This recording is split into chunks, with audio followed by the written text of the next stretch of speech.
फकीर हुआ अगस्तीन। कोई 30 वर्षों से परमात्मा की खोज में था, भूखा और प्यासा, रोता और चिल्लाता और प्रार्थना करता, एक क्षण का विश्राम न लेता।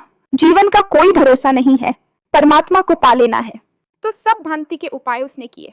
बूढ़ा हो गया था, थक गया था, परमात्मा की कोई प्राप्ति न हुई थी। कोई दूर, परमात्मा निकट नहीं आया। बुढ़ापा निकट आ रहा था, मौत करीब आ रही थी। उतने ही प्राण और चिंतित होते जाते थे। एक दिन सुबह सुबह ही रात भर रोकर भगवान से प्रार्थना करता रहा कि कब मुझे दर्शन दोगे। सुबह उठा और नदी के समुद्र के किनारे घूमने चला गया। सूरज उगने को था, किनारा एकांत था समुद्र का, कोई भी वहां न था। थोड़ी दूर चलने पर एक छोटा सा बच्चा उसे खड़ा हुआ दिखाई पड़ी था एक चट्टान के पास। बहुत चिंतित, बहुत परेशान वह बच्चा था। अगस्तीन ने पूछा, तू किस लिए इतना परेशान है और इतने सुबह सुबह इस अकेले समुद्र के किनारे क्यों चला आया? उस बच्चे ने अपने कंधे पर एक झोली टांग रखी थी। उस झोली में से एक बर्तन निकाला। छोटा सा बर्तन, मैं परेशान हूँ, मैं इस बर्तन में समुद्र को भर लेना चाहता हूँ, लेकिन यह समुद्र भरता ही नहीं। उस बच्चे का यह कहना था कि मैं इस बर्तन में इस समुद्र को भर लेना चाहता हूँ, लेकिन यह भरता ही नहीं है। और जैसे अगस्तीन के सामने कोई बंद द्वार खुल गया और वह एकदम जोर से हंसने लगा और रोने भी लगा। तो उस बच्चे ने पूछा कि आपको क्या हो गया है? अगस्तीन ने कहा कि तू ही नासमझ नहीं है जो एक छोटे से बर्तन में समुद्र को भरने निकल पड़ ढा है। मैं भी नासमझ हूँ।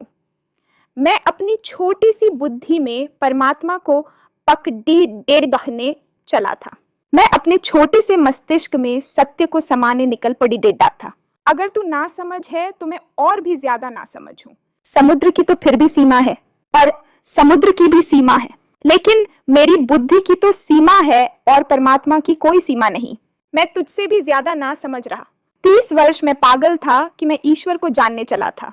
30 वर्ष मैंने गंवाए, रोया और पीड़ित हुआ। अनेक बार परमात्मा को मैंने दोष दिया कि तू कैसा निर्दय और कठोर है कि मैं रोता हूँ, मेरे आंसू तुझ तक नहीं पहुंचते। और आज मैं समझ पाया कि मेरी भूल वही थी जो तेरी भूल है। मैं परमात्मा की खोज छोड़ ढाता हूँ। मैं परमात्मा को जानने का पागलपन छोड़ ढाता हूँ। वह नाचता हुआ वापस लौट आया अपने आश्रम में। वहां के और सन्यासियों ने कहा, क्या तुम्हें परमात्मा मिल गया जो तुम आज खुश हो? जो कि 30 वर्षों से कभी मुस्कुराते नहीं देखे गए, आज नाचते हो। क्या तूने उसको पा लिया? क्या तुमने उसे जान लिया? अगस्तीन ने कहा, उसे तो मैंने नहीं पाया, लेकिन अपने को खो दिया। उसे तो मैंने नहीं जाना, लेकिन अपने जानने के पागलपन को मैं समझ गया। और जिस क्षण मैंने यह दौड़ छोड़ दी और जानने का यह भ्रम छोड़ दिया, उस क्षण मैंने पाया वह तो सामने ही था, वह तो सामने ही है। मैं भी तो वही हूँ। मैंने उसे कभी खोया ही नहीं था, लेकिन उसे खोजने और जानने के पागलपन में मैं पीढ़ी लिए गया था और मैं इसी भूल में उसे खोए हुए था जो कि अभी खोया हुआ नहीं था। अगस्तीन का जानने का ख्याल छूटा और उसने जान लिया। अज्ञान के लिए मैंने कहा है कि यह अज्ञान हमारे अहंकार की मृत्यु बन जाएगी। अगर मैं यह ठीक से जान सकूं कि मैं कुछ भी नहीं जानता हूं और मैं ये जान सकूं कि जो असीम है वह सीमित बुद्धि से नहीं जाना जा सकेगा, और मैं ये जान सकूं कि प्याली में समुद्र भरना पागलपन है और अपनी बुद्धि में सत्य को भर लेने का ख्याल और भी बर्दादा पागलपन है।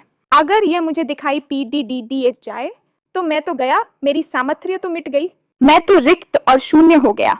और जिस क्षण कोई व्यक्ति उस स्थिति में पहुंच जाता है जहां उसे यह भी भ्रम नहीं रह जाता कि मैं जानता हूं, अज्ञान की, न जानने की स्टेट ऑफ नॉट नोइंग में है, जबकि उसे कुछ भी प्रतीत नहीं होता कि मैं जानता हूं, मन एकदम मौन और शांत हो जाता है। उसी शांति में जाना जाता है।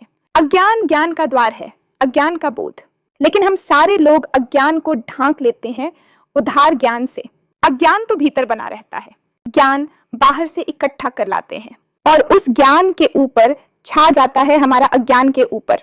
ऐसे अज्ञान को भीतर छिपा लेते हैं। आप जानते हैं ईश्वर है, भीतर अगर झांकेंगे तो पता चलेगा नहीं जानता हूं। लेकिन अगर बुद्धि से पूछेंगे तो बुद्धि कहेगी हाँ ईश्वर तो है, किताबों में लिखा है। गुरु कहते हैं, ऋषि मुनि कहते हैं ईश्वर है।